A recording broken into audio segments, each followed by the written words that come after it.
The delicate sound of glass shattering echoed through the Silver Springs dance hall as Penelope Graves' heart broke into 1,000 pieces, right along with her mother's antique brooch that had just fallen to the wooden floor. She stood frozen in place, watching as her fiancé, Henry Tanner, stormed out the door with another woman on his arm, the very woman he had apparently been courting behind Penelope's back for months. Arizona Territory, 1885. A time of promise and heartbreak where fortunes could be made and lives could be ruined with equal swiftness. Penelope had come to Silver Springs from Boston 2 years prior, following her father's untimely death and the discovery that he had left them with nothing but debts. Her mother had connections in the West, a distant cousin who owned a general store in this dusty mining town, and they had relocated with hopes of rebuilding their lives. Now, at 22, Penelope found herself standing alone in the center of the dance floor, abandoned on the night she had expected to announce her engagement. The townsfolk's whispers fluttered around her like moths, their pity and morbid fascination evident in every sideways glance and hushed comment. Poor thing. Imagine being humiliated like that. Henry always was too handsome for his own good. Penelope knelt slowly, her fingers trembling as she gathered the shattered pieces of the brooch, each fragment a reminder of how completely her plans had collapsed. The monthly town dance was meant to be a celebration, not her public undoing. "Allow me, Miss Graves." The deep voice startled her, and she looked up to find Wyatt Prescott crouching beside her.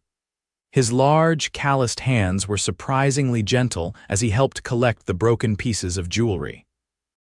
Wyatt was well known in Silver Springs, though Penelope had never exchanged more than pleasantries with him. He ran the largest cattle operation outside of town and was respected, if somewhat feared, for his no-nonsense approach to business and his formidable presence. At 30, he was considered one of the most eligible bachelors in the territory, though he seemed to have little interest in the young women who frequently tried to catch his attention. "Thank you, Mr. Prescott, but I can manage," Penelope said, mortified that he of all people was witnessing her humiliation. "I'm certain you can, Miss Graves." His voice was steady, his blue eyes meeting hers with surprising warmth. "But there's no need to manage alone." The music had stopped, the fiddler and pianist clearly uncertain how to proceed after such a scene. The awkward silence only emphasized the spectacle she had become. Wyatt stood, carefully depositing the brooch fragments into her hand before offering his arm. "Would you care to dance, Miss Graves?" Penelope stared at him in disbelief. "Mr. Prescott, I appreciate your kindness, but I cannot. It's just a dance," he said quietly. "And the night is still young." Something in his expression, a blend of determination and compassion, made her hesitate. Logic told her to flee to escape the pitying glances and whispers. But pride, that stubborn companion, urged her to remain, to show the town she would not be so easily broken. "Very well," she finally said, tucking the brooch pieces into her reticule and accepting his arm. Wyatt nodded to the musicians, who exchanged uncertain glances before resuming their playing. The waltz filled the room, and other couples gradually returned to the floor, though many continued to watch Penelope and Wyatt with undisguised curiosity. "You dance remarkably well for a cattleman, Mr. Prescott," Penelope observed, surprised by his fluid movements and confident lead. A hint of a smile touched his lips. "My mother insisted that being a gentleman required more than just knowing how to ride and shoot. She made certain I could waltz before I could rope a steer. She taught you well." Penelope found herself relaxing slightly, his steady presence providing an unexpected anchor in the storm of the evening. "She would be pleased to hear you think so." His eyes held a momentary sadness. "She passed when I was 16. I'm sorry. My father died 2 years ago. It's what brought us west." The conversation flowed more easily than she would have expected, given the circumstances. Wyatt led her through 3 dances before suggesting they step outside for some air. The spring evening was cool, stars scattered across the vast Arizona sky like diamonds on black velvet. Penelope drew a deep breath, grateful for the respite from the stifling atmosphere inside. "Thank you, Mr. Prescott. Your kindness tonight was unexpected." Wyatt leaned against the porch railing, his profile strong in the lamplight spilling from the dance hall windows. "I've never cared much for public cruelty. What Tanner did was unconscionable. It seems I misjudged his character entirely." Penelope's voice caught slightly. "My mother warned me he was too charming to be trusted. Mothers often see what daughters cannot." Wyatt offered a handkerchief, which she took gratefully. "If you'll permit my boldness, Miss Graves, I believe you've had a fortunate escape." Better to discover his true nature now than after marriage. Penelope wiped away a tear that had escaped despite her best efforts. "You're right, of course, though at the moment it's difficult to feel fortunate." "Understandably so." He paused, seeming to consider his next words carefully. "I've been meaning to speak with your cousin about expanding the dry goods section of his store. My ranch hands are constantly complaining about riding all the way to Tucson for supplies." Penelope looked at him curiously, wondering at this abrupt change of subject. "Mr. Collins would certainly welcome the business. I understand you help manage his accounts." "I do. My father ensured I was educated in mathematics and business principles, even if it wasn't considered entirely proper for a young lady." Wyatt nodded approvingly. "I find myself in need of someone with such skills. My operation has grown considerably and the bookkeeping has become challenging." Realization dawned. "Mr. Prescott, are you offering me employment?" "I am. 3 days a week, fair wages. I can send a wagon for you and return you to town afterward." Penelope studied him, trying to discern his motivation. "Is this charity, Mr. Prescott?" His expression remained impassive. "I don't offer charity, Miss Graves. I offer a fair exchange. You need income beyond what your cousin provides, and I need someone who can read and write better than most of my ranch hands. It's purely practical." But there was something in his eyes that suggested it wasn't entirely practical. Nonetheless, Penelope found herself considering the offer. Her work at the store provided room and board for herself and her mother, but little else. Additional income would allow them to save, perhaps eventually establish a home of their own. "I would need to discuss it with my mother and cousin," she said finally. "Of course, the offer remains open." He straightened, offering his arm once more. "Shall we return? I believe I promised you another dance." The remainder of the evening passed in a blur. Wyatt stayed by her side, his solid presence deflecting the worst of the gossip. When Henry returned later without his companion, and clearly hoping to smooth things over Wyatt's warning glance was enough to keep him at a distance. By the time Wyatt escorted Penelope and her mother home, the townsfolk had found new topics for discussion, though Penelope had no doubt she would remain a subject of interest for some time to come. "Thank you again, Mr. Prescott," she said as they stood outside the small apartment above the general store. "Wyatt," he corrected. "If you're to work for me, I'd prefer less formality." "Then you must call me Penelope." He nodded, the ghost of a smile touching his lips. "I'll send the wagon on Tuesday if that suits." After he departed, Penelope's mother regarded her with concern. "Are you certain about this arrangement, dear? Mr. Prescott has a reputation as a demanding employer." "I need the work, Mother, and after tonight. I need something new to occupy my thoughts." Mrs. Graves patted her hand. "Very well, but do be careful. A broken heart makes one vulnerable, and Mr. Prescott is, not without appeal." Penelope dismissed the warning with a tired laugh. "I assure you, romance is the furthest thing from my mind. If anything, tonight has convinced me I'm better off focusing on practical matters." But as she lay awake that night, it wasn't Henry's betrayal that occupied her thoughts, but rather the unexpected kindness of a man she barely knew and the warmth in his eyes when he'd asked her to dance. Tuesday arrived with clear skies and Penelope's nerves stretched thin. She dressed carefully in her most practical skirt and blouse, braiding her dark hair into a simple coronet. The wagon arrived promptly at 8, driven by a weathered cowhand who introduced himself as Josiah. "Boss says to take good care of you, Miss Graves," he said, helping her onto the seat. "Don't you worry about a thing." The Prescott Ranch lay 15 miles outside Silver Springs, a sprawling property that encompassed prime grazing land and a natural spring. The main house was larger than Penelope had expected, a substantial two-story structure built of sturdy timber with a wide porch wrapping around 3 sides. Wyatt greeted her at the entrance, his tall frame filling the doorway. "Welcome to Clearwater Ranch, Penelope. I hope the journey wasn't too taxing." "Not at all. Your man Josiah is an excellent driver." He led her to a small office adjoining what appeared to be a library. "This will be your workspace. I've gathered the ledgers and correspondence that most urgently require attention." Penelope surveyed the piles of papers with wide eyes. "You weren't exaggerating about the need for assistance." A rueful expression crossed his face. "I'm afraid business matters have taken a backseat to the practical running of the ranch. My foreman handles most day-to-day operations but the paperwork." He gestured helplessly at the chaos. "Well then, I'd best get started." She removed her hat and gloves, already assessing the scope of the task before her. "I'll leave you to it. Mrs. Hargrove will bring refreshments mid-morning, and lunch is served at noon in the dining room. If you need anything, I'll be meeting with the hands about the spring roundup." Left alone, Penelope rolled up her sleeves and began the methodical process of creating order from chaos. The ledgers were in disarray, with entries missing or recorded incorrectly. Bills remained unpaid, correspondence unanswered.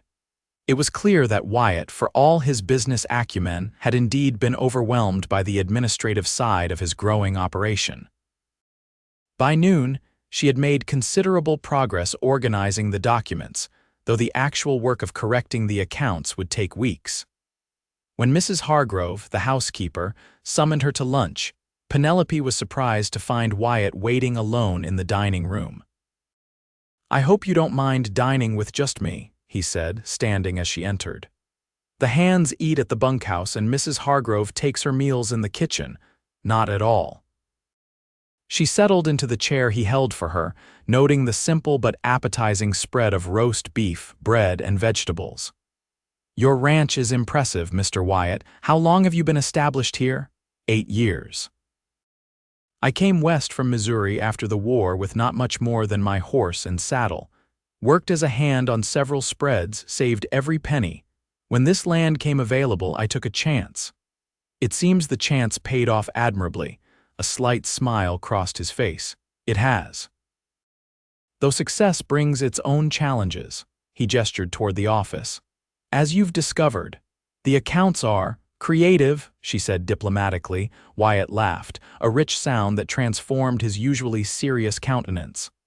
"That's a kind way of saying they're a disaster." The meal passed pleasantly, their conversation touching on the ranch operations, the upcoming cattle drive to the railhead, and Penelope's previous experience with bookkeeping at her father's shipping business.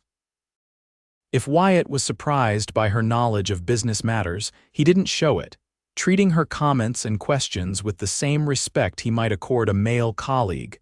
When they finished, he escorted her back to the office. "I have to ride out to check on a break in the north fence line. Will you be comfortable here until I return?" "Perfectly so. There's more than enough to keep me occupied." He hesitated, seeming about to say something more, then nodded and departed. Penelope returned to her work, finding unexpected satisfaction in bringing order to the financial records of Clearwater Ranch. By the time Josiah arrived to transport her back to town, she had created a preliminary system for organizing the accounts and drafted responses to the most urgent correspondence. Wyatt appeared as she was gathering her belongings, his clothing dusty from the day's riding. "I hope today wasn't too overwhelming," he said. "On the contrary, I found it rather satisfying," Penelope replied honestly. "There's something rewarding about creating order from chaos. Then I can expect you Thursday?" "Yes. And I've made a list of supplies we'll need to properly organize everything. Nothing extravagant," she assured him quickly. "Get whatever you require, I trust your judgment." He handed her an envelope. Your wages for today. I know we discussed payment at week's end, but I thought you might. He stopped, clearly uncomfortable. Penelope understood his concern that after Henry's betrayal and public humiliation, she might be in financial straits. Rather than take offense at his presumption, she appreciated the consideration behind it. Thank you, Wyatt. That's very thoughtful, he nodded, still looking slightly awkward. Josiah will see you safely home. As the wagon rumbled toward town, Penelope reflected on the unexpected turn her life had taken. A week ago, she had been planning a future as Henry Tanner's wife. Now she was the bookkeeper for one of the territory's most successful ranchers. The change was jarring, yet somehow liberating. Her mother listened attentively to her account of the day, her expression thoughtful. And Mr. Prescott treated you with respect. No improper suggestions or behavior? Mother, of course not. He was the perfect gentleman. Besides, he's my employer now, nothing more. Mrs. Graves said noncommittally. Well, I'm pleased you found meaningful work. It will help take your mind off recent disappointments. Indeed, over the following weeks, Penelope found herself thinking less and less about Henry and his betrayal. Her days at Clearwater Ranch were filled with purposeful work, and gradually the financial records began to reflect the true prosperity of the operation. She discovered that Wyatt had been significantly undercharging several clients and overpaying for supplies, issues she tactfully brought to his attention.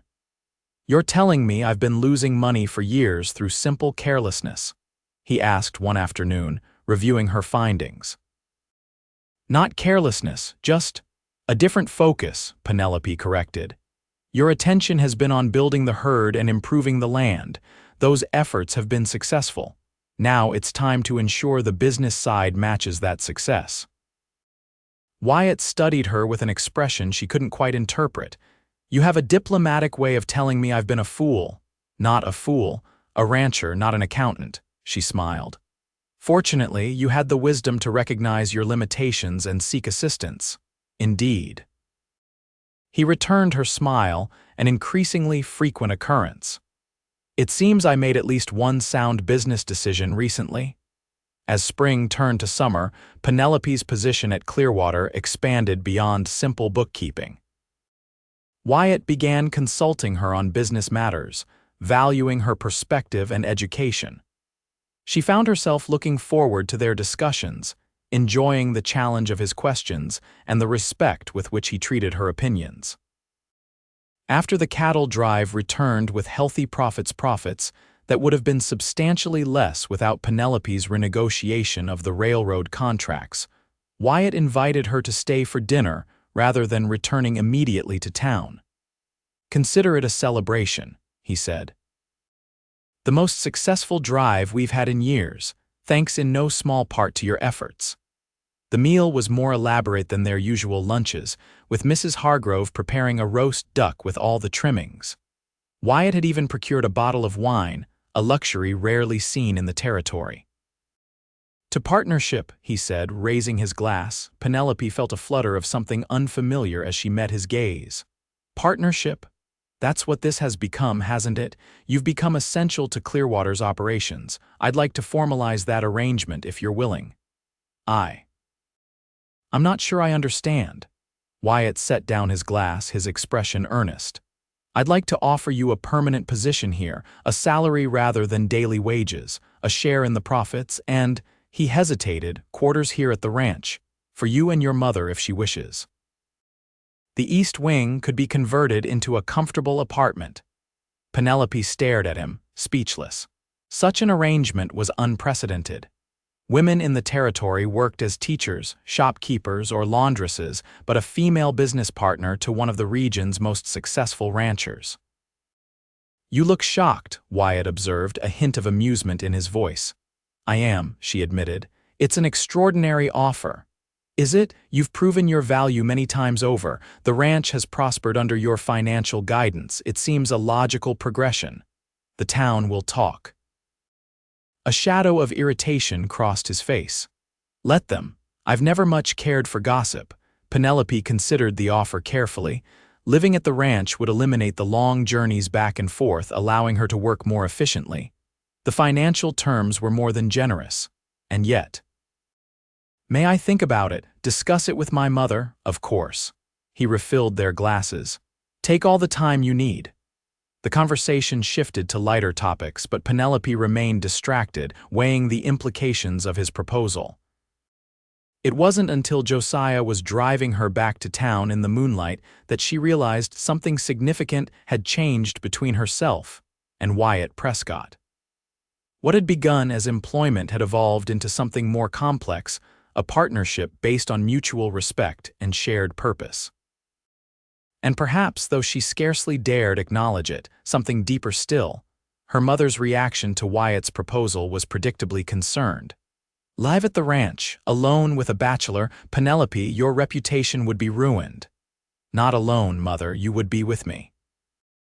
And Mrs. Hargrove lives there, as do a dozen ranch hands. It's hardly a scandalous arrangement." Mrs. Graves remained skeptical. "Even so, people will talk, they'll assume expectations on Mr. Prescott's part." Penelope felt her cheeks warm. "It's a business proposition, nothing more." "Is it?" Her mother's gaze was knowing. "Are you certain that's all it is to either of you?" The question lingered in Penelope's mind over the following days. She couldn't deny that her feelings for Wyatt had evolved beyond professional respect. His quiet strength, his integrity, the glimpses of humor that emerged as they grew more comfortable with each other all had combined to create a growing affection she found increasingly difficult to ignore. But was it reciprocated? Wyatt was unfailingly courteous, occasionally even warm, but he maintained a certain reserve that made his true feelings difficult to discern. The business partnership might be all he truly sought. The matter came to a head unexpectedly the following week when Penelope arrived at Clearwater to find Henry Tanner's sleek buggy outside the main house. Josiah's expression was grim as he helped her down from the wagon. "That Tanner fella showed up about an hour ago. Boss ain't too pleased." Penelope's stomach knotted with anxiety as she entered the house. Voices drifted from Wyatt's study Henry's smooth, persuasive tones contrasting with Wyatt's deeper, more measured responses. "Miss Graves," Mrs. Hargrove greeted her, disapproval evident in her tone. "That man's been asking all manner of questions about you and the boss, most improper if you ask me." "What sort of questions?" "About your position here, how often you come, whether you're ever here after dark." The housekeeper sniffed disapprovingly. "As if it's any of his business after the way he treated you." Before Penelope could respond, the study door opened and both men emerged. Henry looked flushed, whether from anger or embarrassment she couldn't tell. Wyatt's expression was coldly neutral, though a muscle twitched in his jaw. "Penelope," Henry exclaimed, recovering quickly. "I was just discussing you with Mr. Prescott. I had no idea you'd be here today." "Tuesdays, Thursdays, and Saturdays," she replied coolly. "As it has been for 3 months now. What brings you to Clearwater, Henry?" "Concern for your welfare, of course." He glanced at Wyatt, then back to her. "And your reputation. There's been talk in town, I'm sure there has," Penelope interrupted. "There always is. But my employment here is exactly that employment. Mr. Prescott has been a perfect gentleman and a fair employer." Henry stepped closer, lowering his voice. "Penelope, please, I know I made a terrible mistake. I've regretted it every day since. If you would just allow me to explain, there's nothing to explain." Her voice remained steady, though her hands trembled slightly. "You made your choice that night. I've made mine since." "Working as a glorified secretary for a cowboy," Henry scoffed. "Is that really the future you want? You were raised for better things." Wyatt stepped forward, his expression dangerous. "I think you've said enough, Tanner. Miss Graves has made her position clear." Henry's gaze shifted between them, understanding dawning in his eyes. "I see, so that's how it is," he laughed bitterly. "Well, you're welcome to her, Prescott. Though I doubt she'll find life on a cattle ranch quite what she's accustomed to." "That's enough," Wyatt said quietly. "It's time for you to leave." For a moment, it seemed Henry might argue further, but something in Wyatt's stance apparently convinced him otherwise. He settled his hat on his head with deliberate casualness. "Very well. Penelope, when you tire of playing cowgirl, you know where to find me." After he departed, an awkward silence fell. Wyatt's expression remained unreadable as he turned to Penelope. "I apologize for that unpleasantness." Tanner arrived unannounced, asking questions about our arrangement. "So Mrs. Hargrove mentioned." Penelope's voice sounded strained even to her own ears. "May I ask what you told him?" "The truth, that you're a valued employee and business associate. That your presence here is both proper and professional." Wyatt hesitated, though I suspect he drew his own conclusions. And what conclusions might those be? Their eyes met, and something shifted in Wyatt's gaze, a lowering of guards, perhaps, or a decision made. "That my interest in you extends beyond business." Penelope felt her heart quicken. "Does it?" "You know it does." His voice was low, intense. "You must have realized, I've tried to maintain professional boundaries to give you time after Tanner's betrayal. But seeing him here today, hearing him speak to you that way—" "You were jealous," Penelope said, sudden understanding dawning. A reluctant smile touched his lips. "Insanely so, though I had no right to be." "Didn't you?" She took a step toward him, suddenly certain. "I've been trying to convince myself that what I feel for you is merely gratitude and respect, but it's more than that, isn't it? For both of us." Wyatt closed the distance between them, taking her hands in his. "Much more. When I saw you standing alone that night at the dance, something inside me recognized you not just as a woman who needed assistance, but as someone essential to my future. I've been fighting it ever since, telling myself you needed time, that you might never see me as anything but the man who offered you employment when you were vulnerable." Penelope squeezed his hands. "Is that why you proposed the business partnership? As a way to keep me in your life without revealing your true feelings?" "Partly," he admitted. "Though everything I said about your value to the ranch was absolutely true." His thumbs traced gentle circles on her wrists. "I've never met anyone like you, Penelope. Your intelligence, your resilience, your kindness. I find myself thinking about you constantly, looking forward to our days together as the highlight of my week." "I feel the same," she whispered. "I've been afraid to admit it, even to myself. After Henry, I swore I wouldn't be so foolish again, wouldn't trust my heart to anyone. But you're nothing like him." "I would never betray you," Wyatt said, his voice fierce with conviction. "Never humiliate you or take you for granted." "I know." And she did know, with a certainty that should have frightened her but instead felt like coming home. "So where does this leave us? Your business proposal still stands if you want it, but I have another proposal in mind as well." His eyes held hers, vulnerable yet determined. "Not today. It's too soon and I want to do things properly. But soon, Penelope, when you're ready." The implication was clear, and Penelope felt a surge of emotion so powerful it nearly overwhelmed her. "I think I might be readier than either of us expected." His smile was like sunrise breaking over the mountains. "Then perhaps we should begin as we mean to go on." He hesitated just a moment before leaning down to press his lips to hers, a kiss so gentle and reverent it brought tears to her eyes. When they separated, Penelope knew with absolute certainty that the path ahead, however unconventional, was exactly right for both of them. The following weeks brought significant changes. Penelope and her mother moved into the renovated east wing of the Clearwater Ranch house, an arrangement that raised eyebrows in Silver Springs, but was eventually accepted as just another of Wyatt Prescott's eccentric business decisions. Mrs. Graves, initially reluctant, found unexpected satisfaction in helping Mrs. Hargrove manage the household, her refined tastes elevating the comfort and appearance of the ranch home. Penelope and Wyatt's relationship evolved with cautious joy.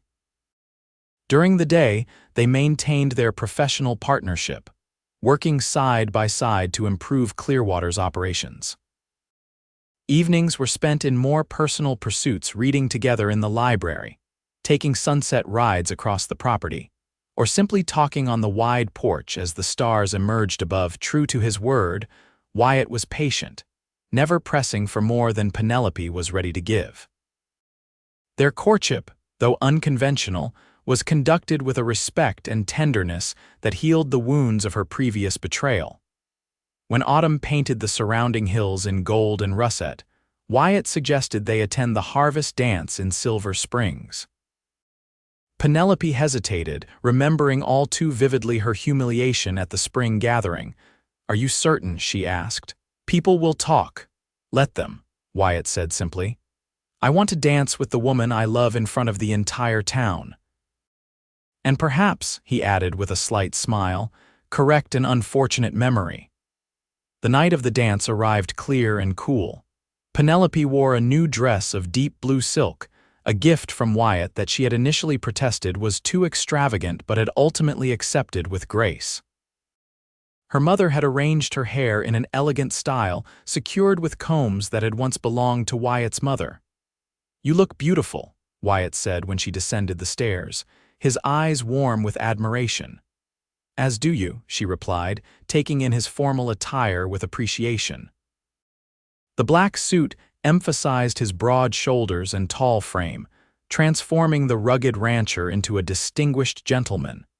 They arrived at the dance hall just as the festivities were beginning.